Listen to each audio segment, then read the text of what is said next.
Assalamualaikum, salam Malaysia Madani. Anda sekarang sedang menyaksikan program Pastikan Sahih edisi Khamis 26 Oktober 2023 bersama saya Sahih Samsudin. Ingat, Pastikan Sahih baru kongsi, tak pasti jangan kongsi. Kerana apa? Kerana anda boleh dikenakan tindakan undang-undang di bawah Akta Komunikasi dan Multimedia 1998. Baik, kita ke segmen Sahih.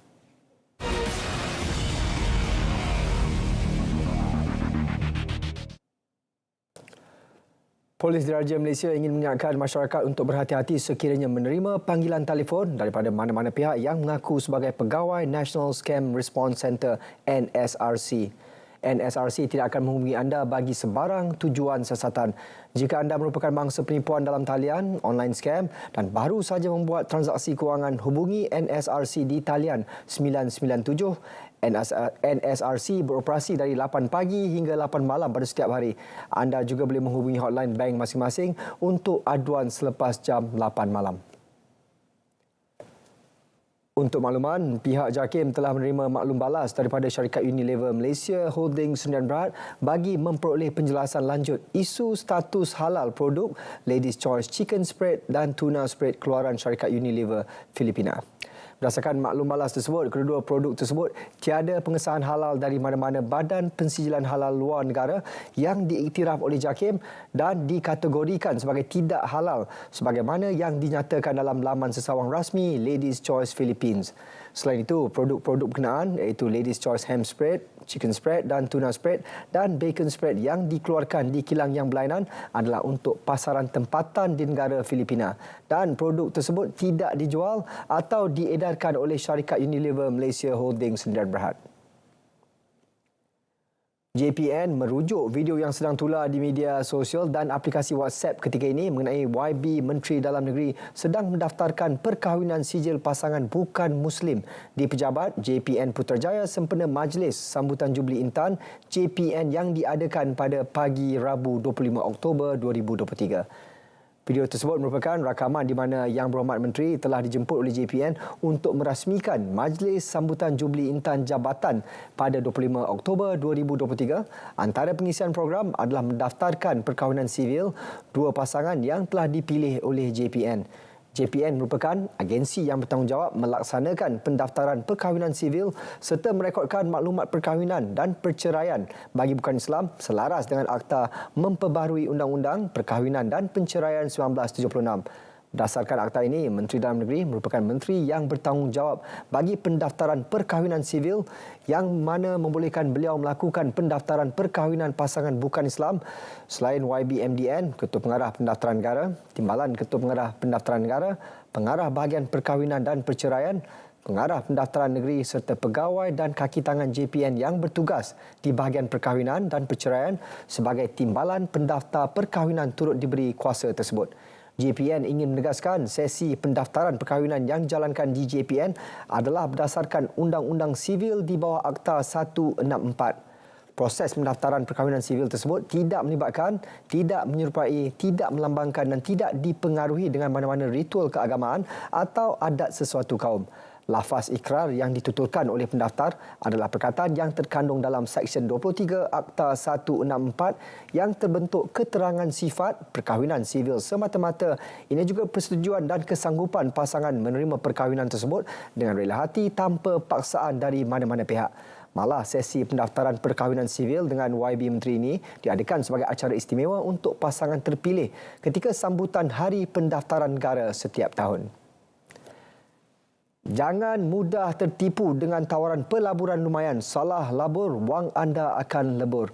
Sila rujuk laman sesawang ini untuk mendapatkan lebih banyak informasi seperti senarai peringatan pelabur, senarai amaran pengguna dan semak mula seperti yang tertera di kaca TV anda sekarang.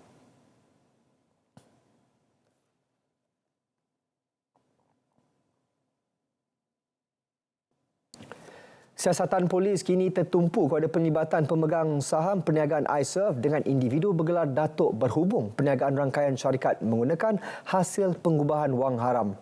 Bercakap kepada Utusan Malaysia, Pengarah Jabatan Siasatan Jenayah Komersial CP Datuk Seri Ramli Muhammad Yusof berkata pihaknya sedang menjalankan siasatan lanjut terhadap lelaki berusia 40-an itu termasuk peranannya dalam perniagaan tersebut.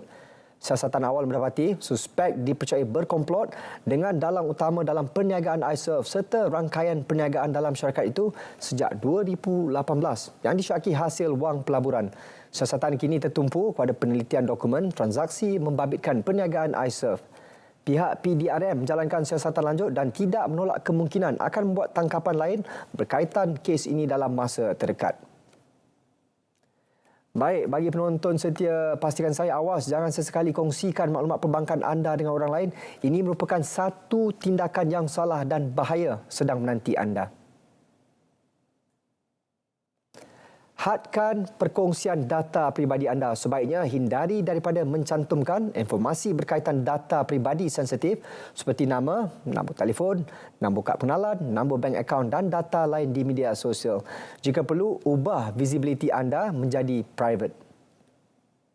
Baik, tindakan pihak yang sengaja menggunakan foto isteri Perdana Menteri Datuk Seri Wan Azizah Wan Ismail untuk menggambarkan beliau mempunyai hubungan akrab dengan isteri Perdana Menteri Israel Sarah Netanyahu disifatkan sebagai tidak bertanggungjawab. Wanita Keadilan Pulau Pinang kecewa dan sedih dengan sikap sesetengah pihak yang menjadikan perbuatan tidak berperi kemanusiaan Israel terhadap rakyat Palestin sebagai permainan politik dalam negara. Ketuanya Nur Hidayah Cik Ros berkata beberapa foto digunakan dan diputar belit oleh pihak yang tidak bertanggungjawab seakan-akan berusaha untuk mewujudkan persepsi bahawa Wan Azizah mempunyai hubungan akrab dengan Sarah Netanyahu. Beliau percaya ia merupakan satu daripada cara menyebarkan kebencian dan anasir politik murahan kepada rakyat Malaysia yang kini turut terkesan dengan perbuatan gila Israel terhadap rakyat Palestin. Sebelum ini, pengguna media sosial didapati memuat naik gambar dan video Wan Azizah yang disunting daripada Instagram milik Perdana Menteri Israel semasa hadir ke Perhimpunan Agung Pertubuhan Bangsa-Bangsa Bersatu UNGA ke-78 di New York, Amerika Syarikat pada 21 September lepas. Nurul Hidayah berkata, sebagai penjelasan, walaupun Malaysia tidak pernah mengiktiraf Israel sebagai sebuah negara berdaulat, Wan Azizah telah menghadiri satu sesi perjumpaan isteri-isteri pemimpin dari setiap negara bersempena dengan UNGA itu. Beliau berkata wanita Keadilan Pulau Pinang menyeru agar seluruh rakyat Malaysia bersatu hati tanpa mengira latar belakang dan fahaman politik untuk terus bersama-sama memperjuangkan nasib rakyat Palestin atas nama kemanusiaan. Ingat, berhati-hati dengan laman web yang mana bank-bank tidak sah, palsu.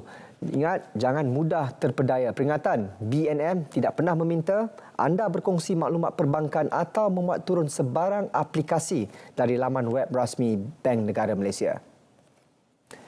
Baik, saudara-saudari, kita akan berhenti berehat seketika dan akan kembali selepas ini.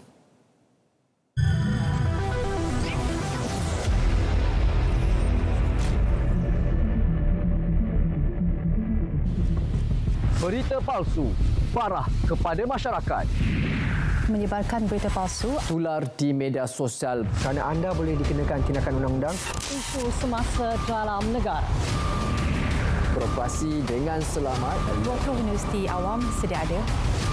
Menangani inflasi. Iaitu mengenai cacar monyet. Sebalik pada minggu ini, jika diramal boleh berlaku dalam Maklumat terkini dan tepat. Bagi segmen notifikasi, Untuk minit terakhir, menyambut Hari Jantung Sedunia. hentikan spekulasi. pastikan sahih. Tak pasti, jangan kongsi.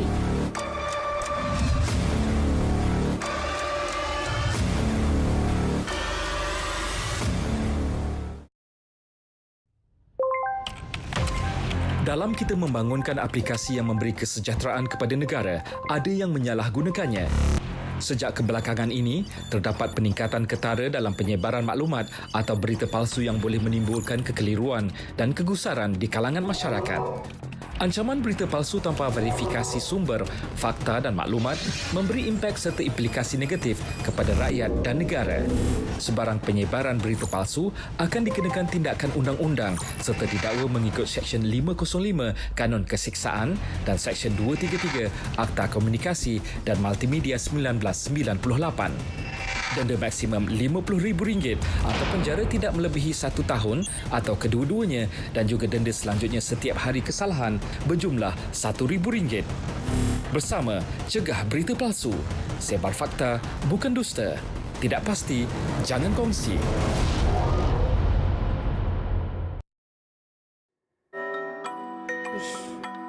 Betul ke ni? Awak yakin ke? mana awak dengar semua ni? RTM menerbitkan satu segmen khas tajuk Biar Betul. Ini baru betul. Tantis Fitnah, semak kesahihan. Saksikan segmen Biar Betul dalam Kanta 744 setiap hari.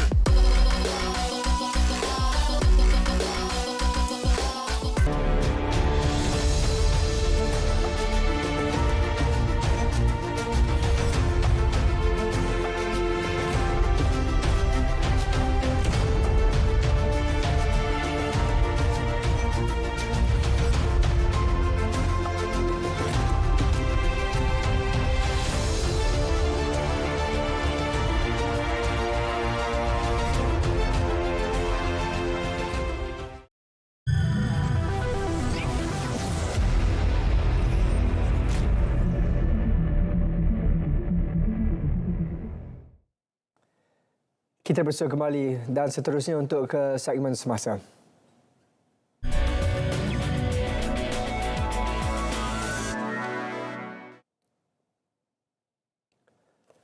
Sultan Johor Duli Yang Maha Mulia Sultan Ibrahim Ibni Almarhum Sultan Iskandar mempengerusikan mesyuarat Majlis Raja-Raja ke-262 di Istana Negara semalam. Kali terakhir mesyuarat itu diadakan adalah pada 22 dan 23 Februari lalu yang dipengerusikan oleh Sultan Selangor Sultan Sharifuddin Idris Shah. Terdahulu, Sultan Ibrahim berkenan memberi tabik hormat ke atas kawalan kehormat utama KKU daripada Batalion Pertama Regimen Askar Melayu Diraja di Dataran Utama. Sultan Ibrahim kemudian berkenan menanam pokok mentega atau nama saintifiknya Diospyros blancoi di pekarangan Istana Negara sebagai simbolik baginda mempengerusikan mesyuarat Majlis Raja-Raja kali ini. Yang di-Pertuan Agong, Al-Sultan Abdullah juga turut berkenan menyempurnakan upacara penanaman pokok itu. Turut berangkat ke mesyuarat yang berlangsung 2 hari bermula hari ini, Sultan Perak Sultan Nazrin Shah, Sultan Selangor Sultan Sharifuddin Idris Shah, Sultan Terengganu Sultan Mizan Zainal Abidin, Sultan Kedah Sultan Salahuddin Sultan Baldi Shah dan Yang di-Pertuan Besar Negeri Sembilan Tuanku Muhriz Tuanku Munawir. Pahang diwakili Pemangku Raja Pahang Tengku Hasan Ibrahim Alam Shah Al-Sultan Abdullah. Manakala Perlis diwakili Pemangku Raja Perlis Tuanku Said Faizuddin Putra Jamulal dan Kelantan diwakili Tengku Mahkota Kelantan Tengku Dr. Muhammad Faiz Petra. Mesyuarat turut dihadiri Yang di-Pertua Negeri Pulau Pinang Tun Ahmad Fuzi Abdul Razak, Yang di-Pertua Negeri Melaka Tun Muhammad Ali Rustam, Yang di-Pertua Negeri Sabah Tun Johar Mahiruddin dan Sarawak diwakili Speaker Dewan Undangan Negeri Dun Sarawak Tan Sri Datuk Amar Muhammad Asfia Awang Nasar.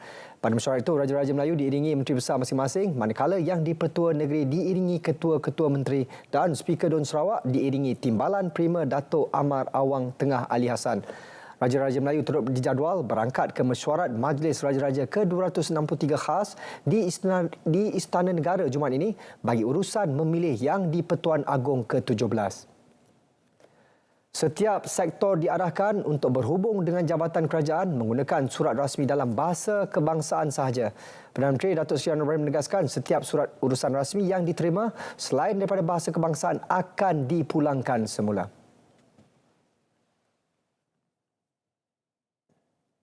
Arahannya ialah siapa saja menulis dalam bahasa selain dari bahasa kebangsaan, surat itu akan dipulangkan.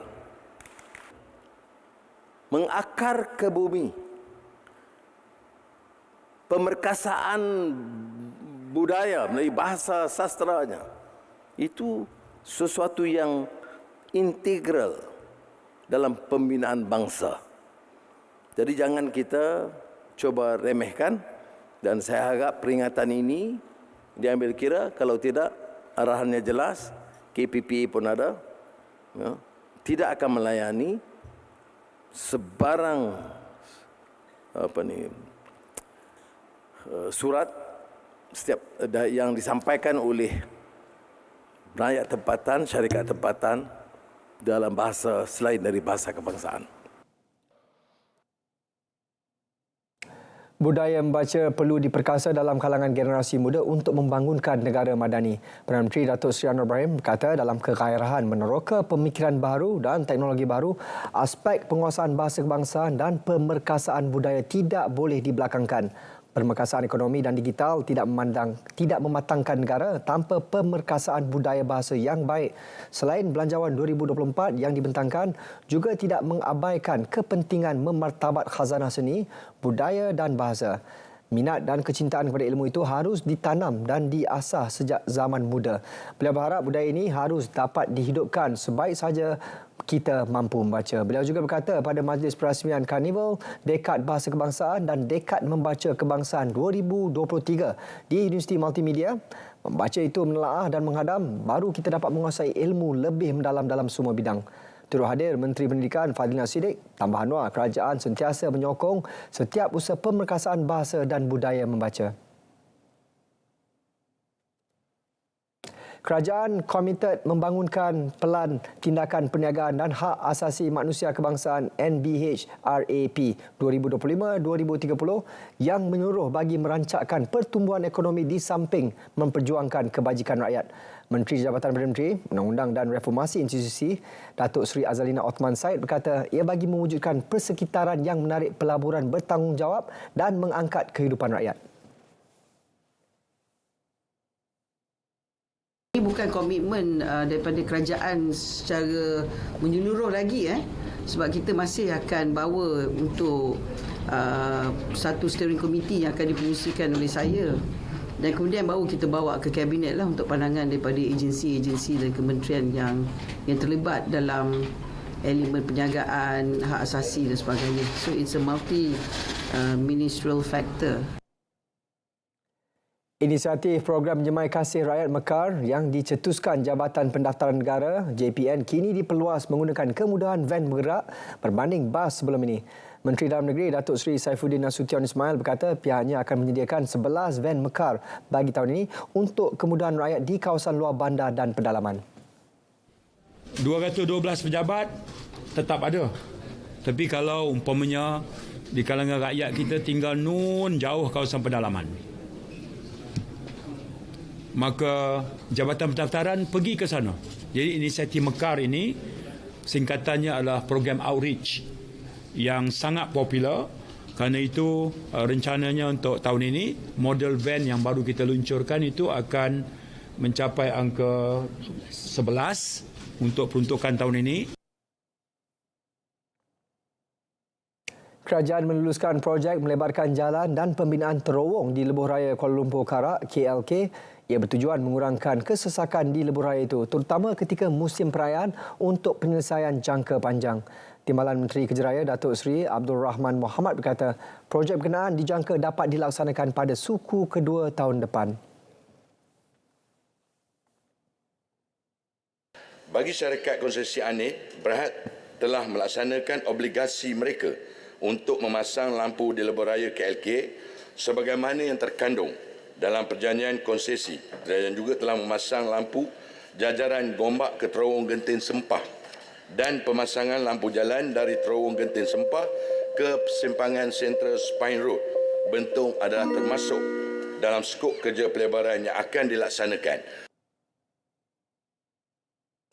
Kementerian Pertanian dan Keterjaminan Makanan KPKM terus menggerakkan program agripreneur muda dalam membangunkan usahawan, khususnya golongan belia dalam bidang pertanian. Timbalan Menteri Pertanian dan Keterjaminan Makanan Datuk Chang Fung Hing berkata, program tersebut membantu serta menggalakkan penglibatan golongan muda dalam bidang keusahawanan agro berasaskan rantaian nilai sektor agro makanan. Sebenarnya KPKM juga dalam menyediakan berbagai program seperti program geran pematanan High Impact Product HIP dan juga Change Upgrade Product CUP. Ini yang merupakan program yang pada peringkat yang seterusnya di mana kita memberikan geran yang berbentuk padanan untuk menggalakkan usahawan ini dia semakin berdikari, bukan sahaja bergantung kepada geran semata-mata. Sebanyak 10 agensi bencana di daerah Kampar berkolaborasi mengadakan latihan pengendalian bot dan menyelamat di air di Tasik Temuh Tapah sebagai persediaan menghadapi monsun Timur Laut MTL. Pengurusi Jawatan Kuasa Pengurusan Bencana Daerah Nazrul Fazami Muhammad berkata ia melibatkan lebih 50 peserta. Selain latihan penyelamatan, pihaknya juga mengadakan simulasi di Pusat Pemindahan Sementara PPS yang dikelola Jabatan Kebajikan Masyarakat JKM. Sebanyak 25 PPS dikenal pasti di daerah tersebut. Perkara itu telah direalisasikan Jabatan Kebajikan Masyarakat JKM apabila agensi itu telah memanggil agensi-agensi terlibat. Agensi terbabit telah mengadakan simulasi bersama dan peranan mereka akan digunakan apabila sesuatu PPS itu dilaksanakan. Proses latihan ini akan diteruskan berterusan seperti mana ditetapkan Majlis Keselamatan Negara MKN yang diuruskan oleh pihak Agensi Pengurusan Bencana Negara NADMA di peringkat persekutuan. Tambahnya, latihan penyelamat tersebut dilaksanakan bertujuan mewujudkan kesepakatan antara agensi terlibat dalam menghadapi sebarang bencana. Polis Diraja Malaysia PDRM sentiasa bersiap siaga menggerakkan kekuatan operasi bagi menghadapi situasi bencana banjir. Perancangan atur gerak yang rapi telah dilaksana dalam menghadapi fenomena monsun Timur Laut MTL yang diramal akan bermula lebih awal, iaitu menjelang bulan November 2023 hingga Mac 2024. Pengarah Jabatan Keselamatan Dalam Negeri dan Ketenteraman Awam KDNKA Bukit Aman, Datuk Seri Hazani Ghazali telah dilantik sebagai Komander Operasi Bencana Peringkat Pusat. PDRM juga telah mengenal pasti negeri-negeri berisiko tinggi seperti Kelantan, Terengganu, Pahang, Johor dan Sarawak serta 5,648 kawasan lokasi berisiko banjir di 163 daerah di seluruh negara. PDRM siap sedia untuk menggerakkan aset-aset miliknya melibatkan 503 buah bot banjir, 206 trailer, bot, 497 buah lori, 802 buah kereta pacuan 4 roda, 17 ambulan dan van, 15 jet ski, 6,028 jaket keselamatan dan 8 pesawat udara mengikut keperluan dan perkembangan semasa bencana.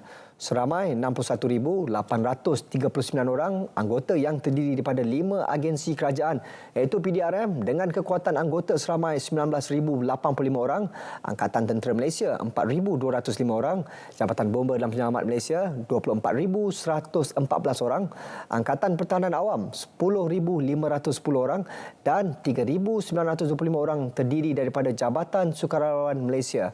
Masyarakat yang tinggal di kawasan berisiko banjir dinasihatkan agar memberi kerjasama serta patuh kepada arahan pihak berkuasa sekiranya perlu berpindah demi keselamatan serta mengelak kejadian tidak diingini. Dalam pada itu, PDRM tetap menegaskan bahawa tahap keselamatan negara termasuk di sempadan kekal diberi tumpuan sepanjang penugasan bencana banjir berlangsung. Baik saudara-saudari, kita akan berhenti berehat seketika sekali lagi.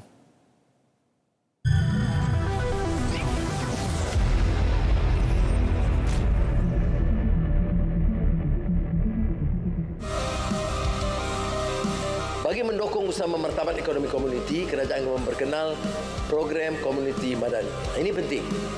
Ini kali pertama dalam negara saya akan luluskan bagi setiap kampung, kita kata komuniti, desa, bandar, rumah panjang, kampung orang asli, supaya masyarakat kampung sendiri memutuskan dengan dana di antara RM50,000 dan RM100,000 permulaan, apa yang mereka harus lakukan untuk menjana pertumbuhan ekonomi. Apa-apa masalah prasarana akan dikendali oleh kerajaan persekutuan. Tetapi kita berikan ruang supaya bukan ketua kampung, tetapi masyarakat dan jamaah sendiri memutuskan apa projek yang mereka nak jana supaya ekonomi kampung ataupun komuniti dapat ditingkatkan. Amalan Menteri Medara mampu memupuk nilai murni dan tanggungjawab dalam diri sendiri serta masyarakat. Dengan Menteri Medara, ia memberikan sinar kepada mereka yang memerlukan. Berikan sokongan anda. Mulakan hari anda dengan informasi terkini. Liputan menyeluruh. Aksi tanpa henti. Bersama kami dalam Berita Pagi 7 pagi, Berita Pagi Sabah 7.10 pagi. Berita Pagi Sarawak 7.20 pagi. Stadium RTM 7.30 pagi. Dan Kanta 744 7.44 pagi.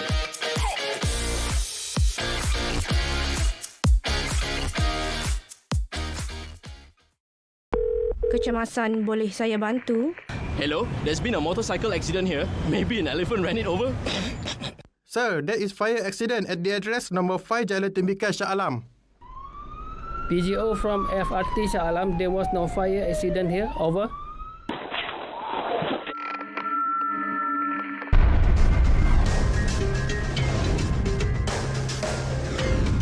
MERS 999.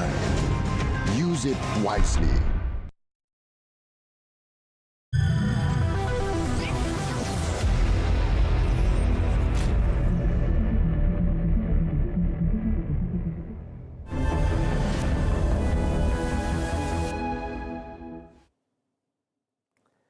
Baik, bagi mereka yang berada di rumah, jangan lupa untuk saksikan Forum Perdana Ehwal Islam sempena Bulan Literasi Keuangan 2023, Jerat Derita, Akaun Bernyawa.